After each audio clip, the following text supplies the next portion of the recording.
ये practice set है, इतिहास का प्रैक्टिस सेट। और इसमें पहला क्वेश्चन है, मौर्य काल का समकालीन तुर्मय कहाँ का राजा था? तो ये तुर्मय जो है मिस्र का राजा था। तुर्मय जो है मिस्र का राजा था और इसकी व्याख्या नीचे दी हुई है। अशोक का समकालीन तुर्मय मिस्र का शासक था और इसके अतिरिक्त अशोक के 13वें अभिलेख में समकालीन विदेशी शासकों में सीरिया के अलिक सुंदर, सीरिया का अलिक योग, एपीरस के शासक मग एवं मैसेडोनिया के शासक अंतिकिन का उल्लेख मिलता है। ये 13वें शिलालेख में है, इनका उल्लेख मिलता है। ये दिया हुआ है, कभी कभी इसमें से भी क्वेश्चन पूछ लेता है। और अगला देख लीजिए, दूसरा क्वेश्चन है, निम्नलिखित में से मौर्य कला का सबसे अच्छा नमूना कौन सा है? तो इसमें मौर्य कला का सबसे अच्छा नमूना जो है स्तंभ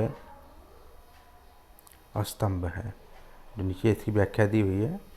मौर्य काल का तीसरी शताब्दी में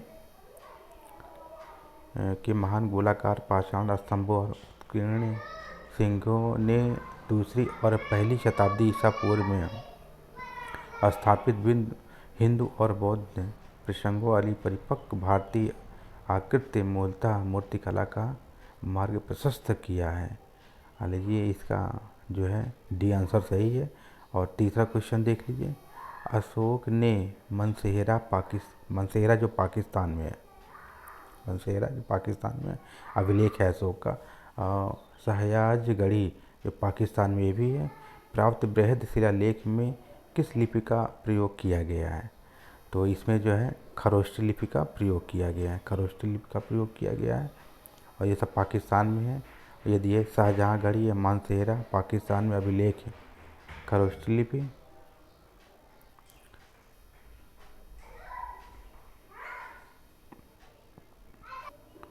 और ये खरोष्टी लिपि में उत्कीर्ण है। तक्षशिला एवं लघुमान काबुल में समीप अफगानिस्तान अभिलेख आरमाइक एवं ग्रीक के उत्कीर्ण है। इसके अतिरिक्त अशोक के समस्त शिलालेख लघु शिला स्तंभ लेख एवं लघु लेख ब्राह्मी लिपि में लिखे गए हैं। लघु शिलालेख और लघु लेख ब्राह्मी लिपि में लिखे गए हैं। और अगला देख लीजिए, मौर्य काल में सीता से तात्पर्य है। ये क्वेश्चन आ चुका है 2013 में, पीछे 2013 में। तो ये देख लीजिए इसमें क्या कह रहे हैं, मौर्य काल में सीता का तात्पर्य क्या है? तो इसमें राजकीय भूमि है, राजा के सन्निध होती थी ये। और ये देखिए इसकी व्याख्या दी हुई है। मौर्य साम्राज्य में दो प्रकार की भूमि थी, एक तो जो राज्य के अत्यंत अधिकार में थी, दूसरी जो किसानों के पास थी। राज्य को अपनी प्रत्यक्ष भूमि में जो आय होती थी उसे सीता या सीता भूमि कहा जाता था। जो राजा के अधीन होती थी उसे सीता कहा जाता था। और जो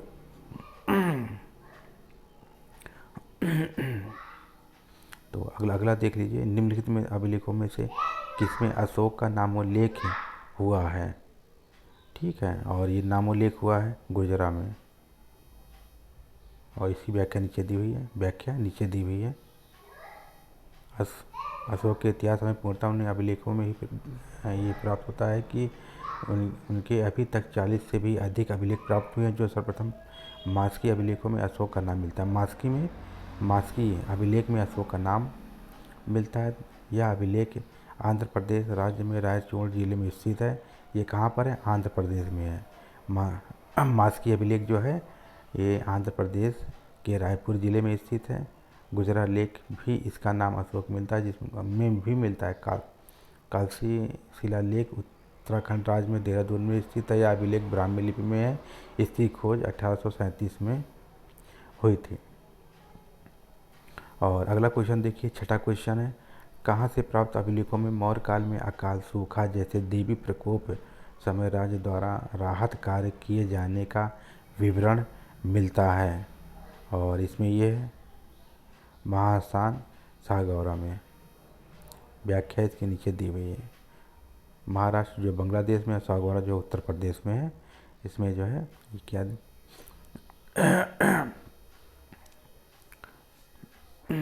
तो अगला क्वेश्चन देख लीजिए, जहाँ से अशोक के द्विभाषी ग्रीक और अरामाइक अभिलेख प्राप्त हुए हैं। तो इसमें जो है ग्रीक शेर ए गुना और कंधार में मिले हैं। इसकी व्याख्या नीचे दी हुई है। अशोक का शेर ए गुना कंधार अभिलेख ग्रीक एवं अरामाइक भाषाओं में लिखा गया है। 8वां क्वेश्चन देखिए, कौटिल्य द्वारा रचित अर्थशास्त्र कितने अधिकरणों में विभाजित है? ये बिहार पीसीएस में पूछा गया था। बिहार पीसीएस में पूछा गया था। ये 15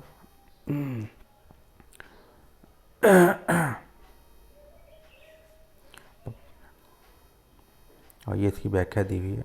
पुराणों में कौटिल्य द्विजसभ श्रेष्ठ ब्राह्मण कहा जाता है। अर्थशास्त्र 15 अधिकरण तथा 180 प्रकरण है। छठे अधिकरण में राज्य के सप्तांगों, स्वामी अमात्य, राष्ट्र, दुर्ग, बल, कोश व मित्र के स्वरूप तथा कार्यों का वर्णन किया गया है। 9वां क्वेश्चन है, किसके शासनकाल में डीमेकस भारत आया था? तो ये आया था बिंदुसार के समय में आया था। बिंदुसार के समय में आया था। इसकी व्याख्या दी है। बिंदुसार के शासनकाल में डीमेकस भारत आया था। तो अगला क्वेश्चन देख लीजिए 10वां, भारत ने श्रीलंका में बौद्ध धर्म का प्रसार हेतु किसे भेजा था? तो महेंद्र और संघमित्रा को भेजा था श्रीलंका में प्रचार करने के लिए, बौद्ध धर्म के लिए। और ये देखिए, ये व्याख्या दी हुई है। अशोक ने लगभग 36 वर्षों तक शासन किया था। इसके बाद लगभग 223 ईसा पूर्व में उनकी मृत्यु हो गई थी। 200 ईसा पूर्व में इसकी मृत्यु हो गई थी। इनके कई संतान तथा पत्नियां भी